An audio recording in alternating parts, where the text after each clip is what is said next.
kanuma kana fura qulqulluu sadan waaqayyo tokko amiin. Maatiiwwan waaqayyoon kan jaallattan waaqayyoos kan isin jaallatu oobdii saaraadhaa keessatti kan walitti qabamtan nagooma gooftaa keenyaa fayyisaa keenya Yesuus Kiristoosiin akka mooltanii galateeffamuu nama lasaa galanni maallaqaaf soora isaa kan ta'e waaqayyo uumaa keenyaa maqaan isaa bara baraan kan galatoomu nuuf haa ta'u.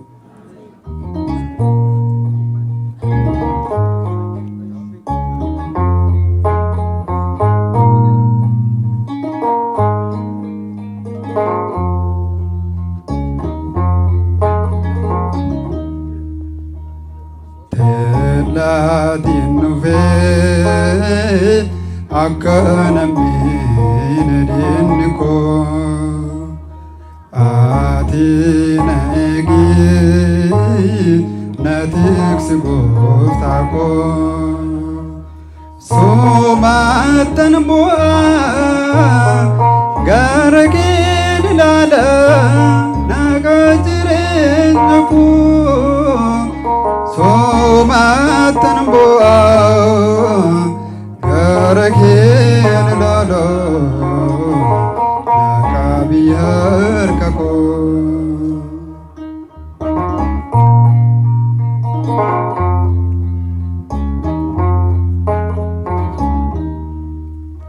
Oji ko isa kami nanu kafulake Yona wajin temade Gofta gargar sike Fagorra dhaabbate waa'ee boodessa ittiin nan laatine nan buusin harkasa teellaatiin dhufe akka namni diinni koo ati na eegee Natiksi gooftaa koo soomatan bu'aa gara keen ilaala bara jireenya koo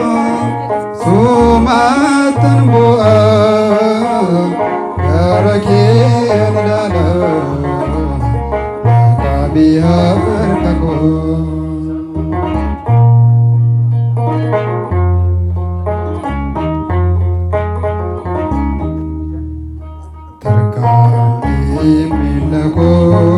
Akka ta'e ijaakaasa inni eessa akkaan ga'e firee naannoowwatiin maaloo kaan amantii na yaadadhu gooftaa mootummaa keessatti teellaatiin dhufee akka namni diinni koo ati na eegee na tiksi gooftaa koo soomatan bu'aa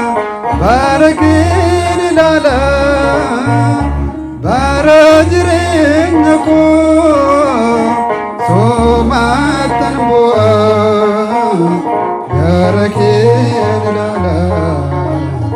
naqabii harka koo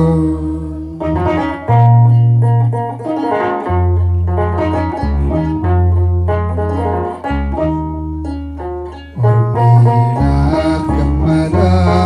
argee kufaatii koo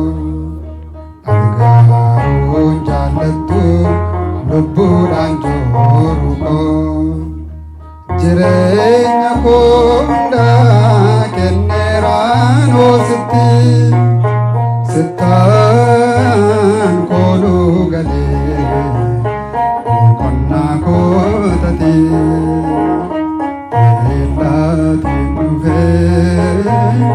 akka namni diinni koo ati na eegee na tiksi gooftaa koo soomatan bu'aa gara keen ilaala bara jireenya koo soomatan bu'a gara kee ilaala laqabii harka koo.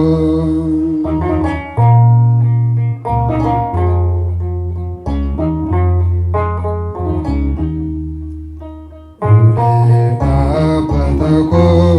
humnaaf jabiina koo abbaa dhaabota Kiristoos gooftaa koo. Atee fi rakkootii kallattii hundaanii otoo baa jireenyaa sitti hirkadheeranii teellaatiin dhufee